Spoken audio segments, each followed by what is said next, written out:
Welcome, I'm Chris Tinsley. This is Finances for Everyone, where your financial health matters. Thanks for checking out today's episode. If you want to find out more about Finances for Everyone, look at the show notes below. Check out financesforeveryone.com, where you'll get a free gift by filling out your name and email information at the top of the page. You can also check out our blog or our courses online. And today we're going to be talking about real estate investing benefits.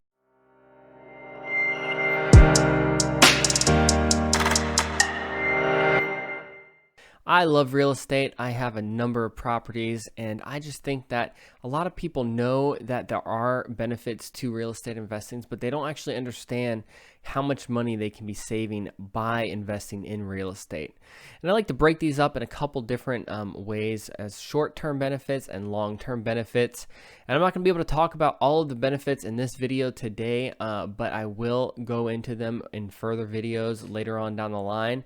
We're going to cover these benefits and really show you, how you're losing money by not investing in real estate. All right, let's dive right into the real estate investing benefits. For our short-term benefits, first off, I want to talk to you about how multiple streams of income are going to help you. So a lot of people have different types of investments. You may have stocks, you may have mutual funds, and that is one stream of income that you can be benefiting from.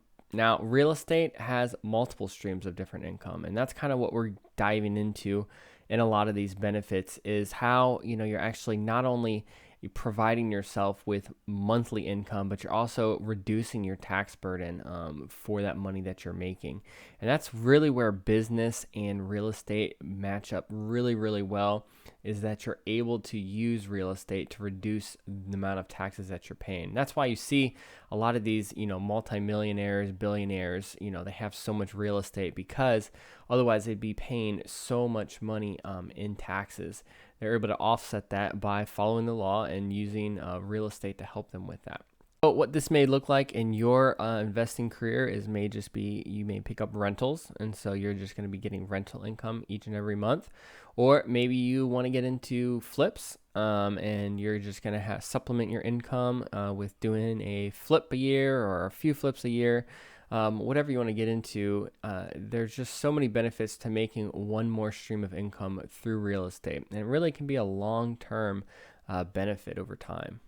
Next, I want to talk about cash flow. And I'm going to get into a cash flow example about what exactly cash flow is. But for the very basic terms, we're talking about it's your income minus your expenses.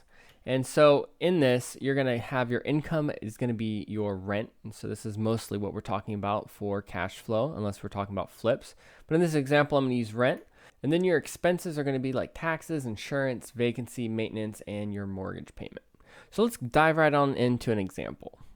All right, for this cash flow example, we're going to go with the house cost being $200,000.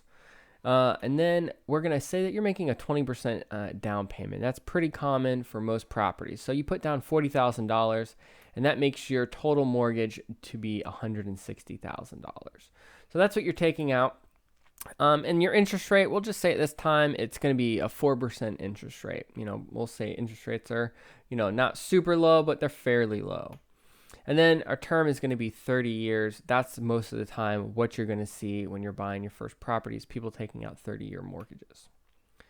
So what your mortgage payment is going to be before your taxes and insurance is $763. So we have a couple more things that we have to calculate before we can figure out our full mortgage payment. And our taxes per year are going to be, we're going to say $3,600. I'm just using some local area taxes here. Maybe higher or lower in your area. So what that makes it is taxes per month is going to be $300. And then we're going to estimate this. Insurance per month is going to be $100. So your total mortgage payment, when you add in your taxes and your insurance, is going to be $1,163. Now, we can't quite figure out your cash flow on this property yet because we have a couple more things we have to look at.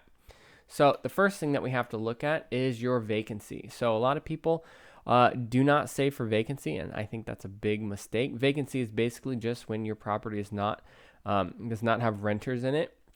And what I would recommend to, set aside for a vacancy is 10% of your total rent every single month.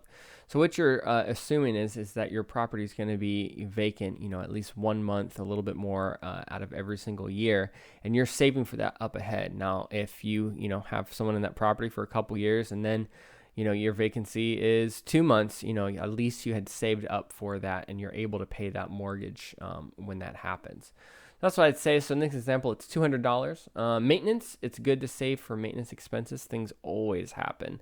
So 5% of monthly rent. So we'll say $100 a month for that. And then capital expenditures is another good thing to save for. And what capital expenditures are is things like the roof, the water heater, bigger expenses that you want to save for little by little, because they're going to come up.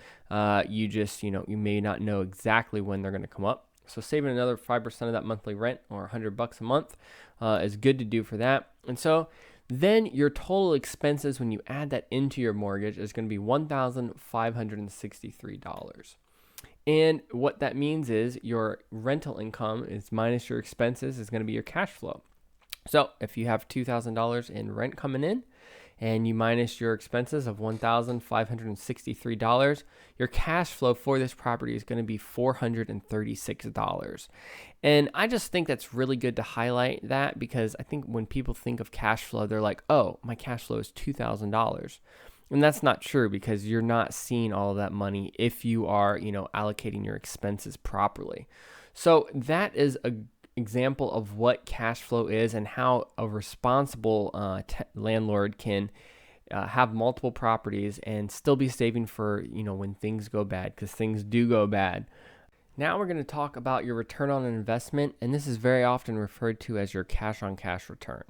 So cash on cash return is a little bit different than just return on investment. So return on investment is taking into account your entire loan that you have taken out, and how much money that actual house cost you. Cash on cash return is looking about how much money you out of your pocket had to put in cash, and what your return is on that. So, what it's kind of looking at is, if you took that same cash and put it in the stock market, how much return on investment would you be getting? So cash on cash return is doing the same thing, except it's only looking at how much you put into it. So in the example that we used on cash flow, the $40,000 that you put down would be the amount of cash that you put into that property, not the $200,000 loan, that the total cost of the house was.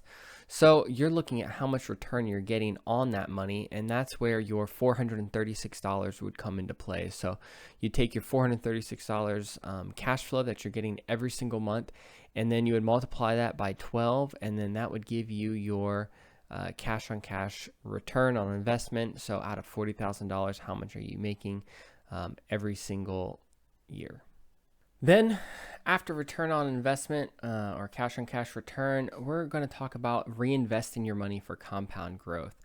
So you have two options. You can reinvest it for compound growth, or you can go in and spend it as your income. So here's the two benefits of both of those things. So a lot of people want to be financially free. So they want to be able to make enough money on passive income to be able to pay for all of their expenses. And that's where that person, would spend that as their income. But for a lot of people, this is something that they do on the side, in addition to their primary job. So they have their primary job that they work 9 to 5 every single day, and then they go and they do investment on the side. And this is where those people that don't need this income are not trying to, replace, W-2 job. This is where you would want to reinvest that for compound growth. So you take that money, you take that, $436 that you're making in cash flow every single month, and you invest it. And, you take your, if you put it in the stock market, you're going to be getting a certain amount of return on that, call it maybe 8 to 12%, somewhere in that range. And that is going to be a lot more powerful, because over time, you're going to not only compound grow that money, just like any other investment that you want to, be long-term. You don't want to pull out your money before you are ready to decide what you want to do with it. So the other thing that you can do with compound growth is you can also apply it to real estate. So as you save that money up, for your rentals, you can go out there and you can buy another house after, you get a certain amount of money. So put that in the stock market maybe. Wait until you get enough money for another down payment on a house, and then apply that money to your down payment on a house. And then, you have another $436 that you can invest. And that is how people overall get rich in real estate over time. Is there's a slow and steady growth, and it's natural and it's not forced, and they're doing it in a smart way, saving for those expenses that they need to over time, and not trying to spend every single penny that they make from real estate, but putting it back into the business. Well, there were a few of the benefits of real estate. I hope that you enjoyed this video and that you got something out of it. And remember, if you want to learn more, go to the show notes and click on financesforeveryone.com, read our blog, get a free gift by filling out your information in the banner, or check out our real estate course. You can also check us out on YouTube or wherever you listen to podcasts by typing in Finances for Everyone. Till next time.